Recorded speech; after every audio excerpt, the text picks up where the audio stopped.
Yun guys, Toyota Innova cluster board, Fortuner, ano bang mga issue nito? Minsan nagiging blackout, tapos blinking T-belt. Pag nawala yung nag-blink yung T-belt, nawawala yung RPM, tapos yung speedometer, nawawala rin yung speedometer niya. Yung reading dito sa speedometer, tapos hindi umangat yung sa fuel saka yung sa coolant. Ano ba yung pwedeng i-check dito pag ganito yung issue? Pag ganitong issue, ang magiging problema niyan pag nawala yung RPM, speedometer, itong sa fuel saka yung sa coolant, ang magiging problema diyan itong capacitor. Ito. So itong capacitor, ni reading ko na to, wala na talaga siyang reading. So bagsak na yung reading niya. Tapos pag blackout naman yung board natin, total blackout. Bakit nga ba nagiging blackout yung board? So umiitim siya, nangingitim. Ang magiging problema naman yan, itong mga lead na to, itong kulay dilaw na to, yan. So check natin dito sa sa multimeter tester natin. Set natin siya ng diode. So yung pag-check naman ito, madali lang itong mga lead na to. Lalagay nyo lang siya sa diode kung saan namang iilaw yan. Ganyan, no. So, ibig sabihin, buo yan. Dito naman sa capacitor, bagsak kasi yung natin, reading sa capacitor. So ito basic lang na to, basic lang na check up. Lagay natin sa capacitor. So dapat ang marireading natin dito, 330 microfarad. So plus minus naman ito. So mayroon siyang reading na 358 microfarad. So dito tayo lipat sa 10 microfarad, 35 volt.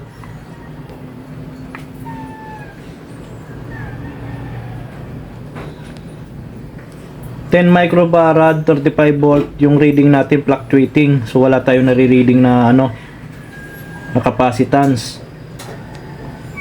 Dito tayo sa 100 microfarad, 35 volt.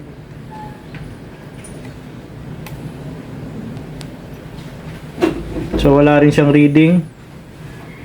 Tapos dito sa 100 microfarad, 16 volt.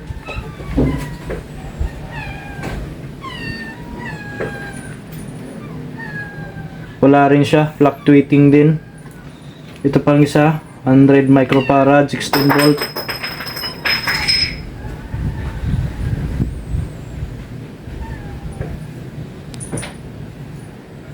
So wala rin. So mangyayari nito, papalitan ko muna tong capacitor na to. Tapos double check ng mga diode, ibang diode natin. So ayun, palitan muna natin ng capacitor. So ayun lang, pag nawala yung check natin yung capacitor. Pag nag-blackout, check naman natin yung sa lead. Yun lang naman ang titingnan natin dito. Basic lang to. Pero pag mga malakihang damage na, dito na yan, magiging problema niya. Itong mga IC. Yan. So mahirap nang i-repair yung mga ganito pag ito nang tinamaan, yung pinaka-program niya. So yun, palitan muna natin ng capacitor yan.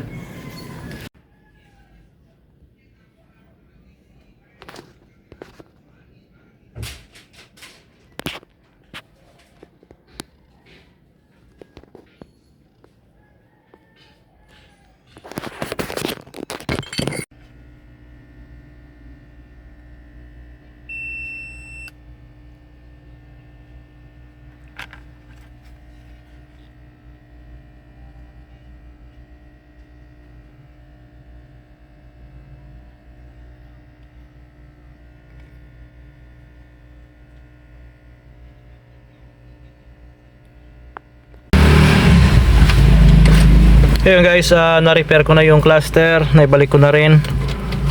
Subukan natin kung magbi-blink pa yung T-belt. Saka dapat ito magkaroon na ng odometer reading. Tapos sumangat na dapat yung mga RPM sa RPM, saka yung fuel. Dapat gumana na yan.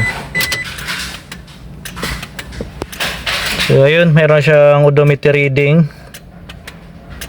Tapos yung fuel natin umangat na. Start.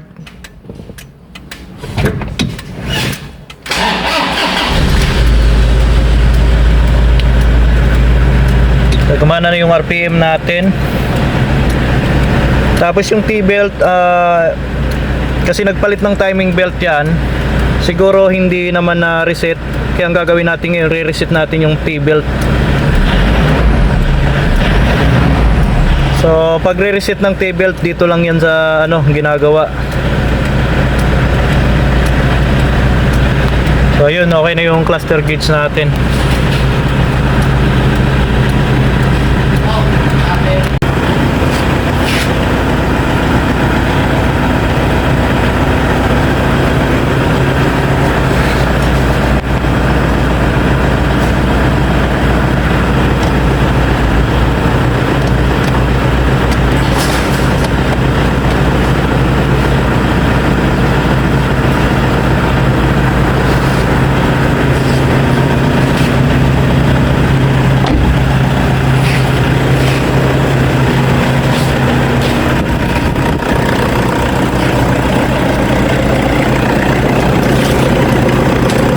Tanggalin mo muna sa valve lang.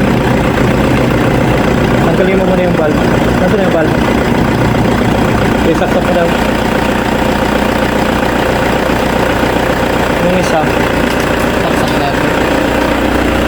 Kailawin ko ah.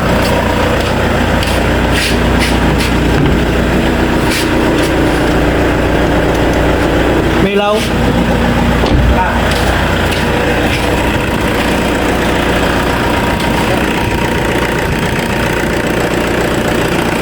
Ito lang sa ground.